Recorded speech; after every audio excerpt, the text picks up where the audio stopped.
अस्सलाम वालेकुम दोस्तों, मेरा नाम अदनान है और आप देख रहे हैं मेरा यूट्यूब चैनल जिसका नाम है अदनान स्टूडियो। दोस्तों आज की ये वीडियो बहुत ही खास होने वाली है क्योंकि आज की इस वीडियो में मैं आपके लिए तफसील लेकर आया हूँ एक ऐसे सोलर इन्वर्टर की जो कि पाकिस्तान में पहली दफ़ा टच स्क्रीन के साथ आ रहा है। आप देख सकते हैं इस वक्त मेरे पास पड़ा हुआ है। आज की इस वीडियो में मैं आपको इसकी स्पेसिफिकेशन के बारे में बताऊंगा कि इसके अंदर क्या क्या चीज़ें मौजूद हैं, इसके अंदर क्या क्या फंक्शन है, क्या क्या फीचर हैं, इसके अलावा ये कब आएगा, इसकी क्या कीमत आएगी। तो चले दोस्तों बिना देर किए हुए आज की इस वीडियो को स्टार्ट करते हैं। चैनल को सब्सक्राइब करके साथ में लगे हुए घंटी के निशान को भी दबा दें ताकि मेरी आइंदा आने वाली हर वीडियो सबसे पहले आपको मिले। दोस्तों ये जो सोलर इन्वर्टर आप देख रहे हैं ये एक्सपर्ट वालों की तरफ से एक नई सीरीज आ रही है जिसका नाम है रीवो सीरीज। आप देख सकते हैं इसके ऊपर लिखा हुआ है एक्सपर्ट बाय ग्रोवर और नीचे लिखा हुआ है Revo series hybrid solar inverter on plus of grid.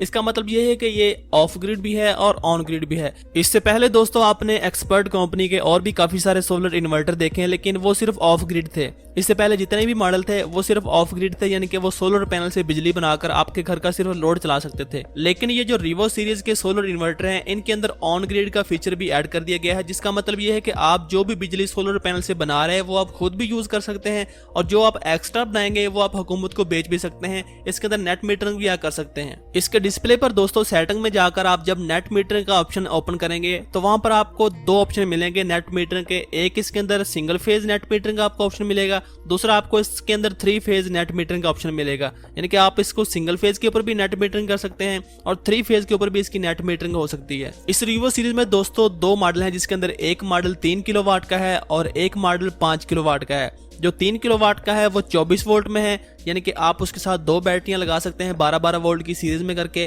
और जो 5 किलोवाट का है वो 48 वोल्ट में है, यानी कि आप उसके साथ 4 बैटरियां लगा सकते हैं, 4 की 4 आपने सीरीज में करनी है। इसके अलावा दोस्तों यहाँ पर इसमें एक और फीचर भी दिया गया है कि आपके पास अगर बैटरियां मौजूद नहीं है तो बगैर बैटरी के भी आप सोलर पैनल से अपना लोड भी चला सकते हैं और अपनी नेट मीटरिंग भी कर सकते हैं, यानी कि इसके अंदर आप बैटरियां अगर ना भी लगाएं तो ये बगैर बैटरी के भी चलता है। इसके बाद दोस्तों बात कर लेते हैं इसके अंदर जो सोलर चार्ज कंट्रोलर लगा है उसके बारे में। इसके अंदर दोस्तों pure MPPT solar charge controller लगा है और अभी तक जितनी तफसील मेरे पास आई है उसके मुताबिक जो 3 किलोवाट का सोलर इन्वर्टर है उसके साथ आप 5000 वाट तक के सोलर पैनल लगा सकते हैं और जो 5 किलोवाट का सोलर इन्वर्टर है उसके साथ आप 7000 वाट तक के सोलर पैनल लगा सकते हैं। अब यहाँ पर बहुत सारे दोस्त कंफ्यूजन का शिकार हो जाते हैं कि इन्वर्टर हमारा 3 किलोवाट का है, यानी कि 3000 वाट तक का आउटपुट पर लोड चला सकता है, तो इसके साथ हम 5000 वाट के सोलर पैनल लगाकर उसका क्या फायदा। यह हमारा इन्वर्टर है 5 किलोवाट का, 5000 वाट तक का हमारा लोड चला सकता है, उसके साथ हम 7000 वाट तक के सोलर पैनल क्यों लगाए। इसकी दोस्तों दो मेन वजूहत होती है, जिसके अंदर पहली वजह तो ये है कि आप किसी भी कंपनी का सोलर पैनल देख लें, आमतौर पर वो आपको 70 से 80% आउटपुट देता है, यानी कि जितने वाट उस सोलर पैनल के ऊपर लिखे होते हैं आपको जो आउटपुट मिलती है वो उसका 70 से 80% होता है। मैं आपको एक छोटी सी मिसाल देता हूँ कि अगर आप एक 100 वाट का सोलर पैनल लगाते हैं तो वो 100 वाट का सोलर पैनल आपको आमतौर पर 70 से 80 वाट की आउटपुट देता है।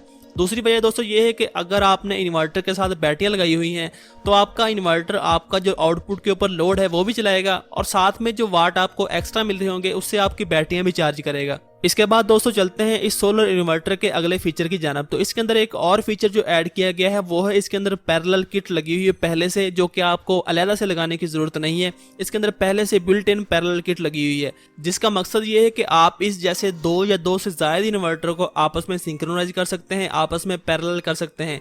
यानी कि अगर आपके पास इस जैसा एक 3 किलोवाट का इन्वर्टर है और एक आपके पास 5 किलोवाट का इन्वर्टर है तो उनको आप 8 किलोवाट की आप आउटपुट चाहते हैं तो उन दोनों इन्वर्टर को आप आपस में सिंक्रोनाइज करके आगे जो आउटपुट आप ले सकते हैं वो 8 किलोवाट की आउटपुट ले सकते हैं। इससे पहले दोस्तों आपने जितने भी सोलर इन्वर्टर देखे हैं उनके अंदर आपको बैटरी सिलेक्शन के 3 ऑप्शन नजर आते थे, जिसके अंदर आपने जब उसके साथ बैटरी लगानी होती थी तो आपने जब बैटरी की सेटिंग करनी होती थी आपको पहला ऑप्शन नजर आता था USC का, जिसका मतलब ये है कि आप अगर USC को सिलेक्ट करते हैं तो आप अपनी बैटरी के चार्ज और डिस्चार्ज वोल्टेज अपनी मर्जी के मुताबिक मुंतखब कर सकते हैं।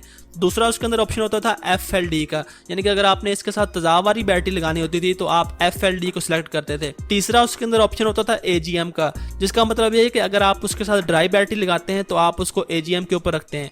लेकिन ये जो सोलर इन्वर्टर है रीवो सीरीज में इसके अंदर भी 3 ऑप्शन है, लेकिन पहला ऑप्शन USC का है, दूसरा ऑप्शन इसके अंदर AGM का है और तीसरा ऑप्शन जो इसके अंदर ऐड किया गया है वो है लिथियम बैटरी का, जो कि आप अगर इसके साथ लिथियम बैटरी लगाते हैं तो आप वो ऑप्शन भी सिलेक्ट कर सकते हैं। ये इन्वर्टर उसके मुताबिक तब उसको चार्ज करेगा। इसके अलावा दोस्तों एक और फीचर जिसका अभी तक कंफर्म नहीं कि वो इसके अंदर आएगा या नहीं आएगा, वो है वाईफाई बिल्ट इन किट का।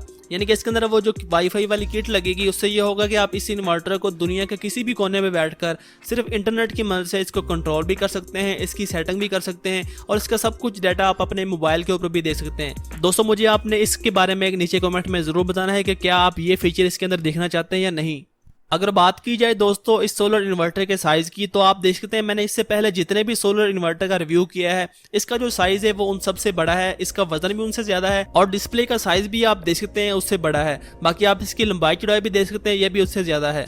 अभी दोस्तों आप इस सोलर इन्वर्टर का डिस्प्ले देख सकते हैं जो कि कुछ इस तरह का नजर आता है। इस एक ही डिस्प्ले के ऊपर आपको इसके सारे पैरामीटर नजर आ जाएंगे। आप देख सकते हैं यहाँ पर लाइन लिखा हुआ, जिसका मतलब आपने जो इसको इनपुट दी हुई है 230 वोल्ट AC और 50.1 हर्ट्ज इनपुट के ऊपर आ रहे हैं और आउटपुट के ऊपर 230 वोल्ट AC और 50.1 हर्ट्ज आ रहे हैं। इसके अलावा आप देख सकते हैं जहाँ पर सोलर पैनल बना हुआ है इसके नीचे लिखा हुआ PV, यानी कि सोलर पैनल से आपको क्या आ रहा है। नीचे इसके लिखा हुआ है 0 वोल्ट DC। अभी मैंने इसके साथ सोलर पैनल कनेक्ट नहीं किए हुए। यहाँ पर आपको जो सोलर पैनल से वोल्ट आएंगे वो नजर आएंगे और नीचे ही आपको सोलर पैनल से जो एम्पेयर आ रहे हैं वो नजर आएंगे। इसके साथ ही यहाँ पर आपको ये बैटरी का निशान बना हुआ नजर आ रहा है। इसके नीचे लिखा हुआ BAT 0 वोल्ट DC और 0 एम्पेयर। यहाँ पर आपको बैटरी के वोल्टेज और बैटरी के एम्पेयर नजर आएंगे। इसके साथ ही आपको जहाँ पर ये एनर्जी सेवर बना हुआ नजर आ रहा है, इसके नीचे लिखा हुआ वोल्ट, नीचे लिखा हुआ 0.0 किलोवाट और 0%। अभी तक इसके ऊपर कोई लोड नहीं चल रहा, इसलिए ये 0 शो कर रहा है। जब आप इसके ऊपर लोड चलाएंगे तो यहाँ पर आपको जो लोड चल रहा है वो नजर आएगा कि आपका कितने किलोवाट का लोड चल रहा है और इन्वर्टर की कैपेसिटी का कितने % इसके ऊपर अभी लोड चल रहा है। इसके बाद दोस्तों जैसे ही हम इसकी सेटिंग में एंटर होंगे तो आपको यहाँ पर यह पासवर्ड मांगेगा, वो पासवर्ड आपने लगाना है। जो भी पासवर्ड आपने इसको दिया होगा वही आप इसके अंदर लगाएंगे। इसकी सेटिंग में एंटर होते ही आपको इसके अंदर सारी वो सेटिंग नजर आ जाएंगी जो कि एक नॉर्मल इन्वर्टर में होती हैं। आप इसको अपनी मर्जी के मुताबिक इसको चेंज भी कर सकते हैं और जो भी आप इसको चाहें वो सेटिंग रख सकते हैं। इसके अंदर आपको वर्क मोड नजर आ जाएगा, ये वही है जो कि आपकी पहले इन्वर्टर में आउटपुट की सेटिंग होती थी कि आपने आउटपुट के ऊपर किस तरह लोड चलाना है। इसके बाद आपका यहाँ पर इनपुट आ जाएगा, इनपुट वाइड, इनपुट नैरो। ये वही है जो आपकी जो पहले सेटिंग होती थी कि आपने APL सेटिंग रखनी है या UPS सेटिंग रखनी है। यहाँ पर इसके आउटपुट के वोल्टेज आ जाएंगे जो कि आपने अपनी मर्जी के मुताबिक सेट कर लेने हैं। इसके बाद दोस्तों यहाँ पर इसकी बैटरी की सेटिंग है, जहाँ पर आप पहले नंबर पर देख सकते हैं लिखा हुआ लेड एसिड, दूसरे नंबर पर लिथियम बैटरी की सेटिंग है और तीसरे नंबर पर इसका यूजर लिखा हुआ है। यहाँ जब आप इसके यूजर के ऊपर सेलेक्ट करेंगे इसके बाद आपके आगे ऑप्शन आ जाएगा कि आप इसकी बल्क चार्जिंग वोल्टेज कितने रखना चाहते हैं, इसके फ्लोटिंग चार्जिंग वोल्टेज कितने रखना चाहते हैं। ये सारी सेटिंग आपके सामने आ जाएगी, आप अपनी मर्जी के मुताबिक इसको सेट कर सकते हैं। इसके अलावा इसके अंदर और भी काफ़ी सारी सेटिंग मौजूद है जो कि जब ये इन्वर्टर आएगा तो इसकी मुकम्मल तफसील के साथ मैं एक वीडियो बनाऊंगा कि इसकी किस तरह सेटिंग कर सकते हैं आप और किस सेटिंग का क्या मकसद है। अब आखिर में दोस्तों बात कर लेते हैं इनकी कीमतों के बारे में। तो जो इसके अंदर 3 किलोवाट वाला वेरिएंट है इसकी जो एक्सपेक्टेड प्राइस है वो 55,000 रुपये से लेकर 60,000 रुपये तक हो सकती है और जो इसके अंदर 5 किलोवाट वाला वेरिएंट है उसकी जो प्राइस वो 90,000 रुपये से लेकर 95,000 रुपये तक के दरमियान में हो सकती है।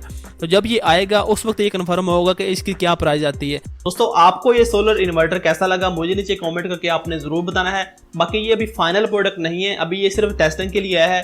टेस्टिंग के बाद और आप लोगों की जो भी राय होगी वो बड़ी अहम होगी, क्योंकि अगर आप कोई भी इसमें सजेशन देना चाहें या कोई भी आपका मशवरा हो इस इन्वर्टर के मतलब, कोई भी आप इसके अंदर फीचर चाहते हैं या कोई भी आप इसके अंदर तब्दीली चाहते हैं तो नीचे कमेंट में मुझे ज़रूर बताएं। आपकी जो भी राय होगी, जो भी आपकी सजेशन होगी वो मैं कंपनी को फॉरवर्ड कर दूंगा। इसके बाद दोस्तों जो फाइनल प्रोडक्ट होगी वो इंशाल्लाह अगले साल लॉन्च करेंगे एक्सपर्ट वाले, और जैसे ही वो आएगा मैं आपको उसकी अपडेट अपने चैनल के ऊपर दे दूंगा। उम्मीद करता हूँ कि ये वीडियो आपको पसंद आई होगी। वीडियो को दोस्तों लाइक कर दें, अपने दोस्तों के साथ भी ये इन्फॉर्मेशन शेयर कर दें और अभी तक अगर आपने हमारे चैनल को सब्सक्राइब नहीं किया तो यहाँ पर लगे हुए बटन को दबाकर आप हमारे चैनल का हिस्सा बन सकते हैं। अपना बहुत सारा ख्याल रखिएगा दोस्तों, दुआओं में जरूर याद रखिएगा। अल्लाह हाफिज़।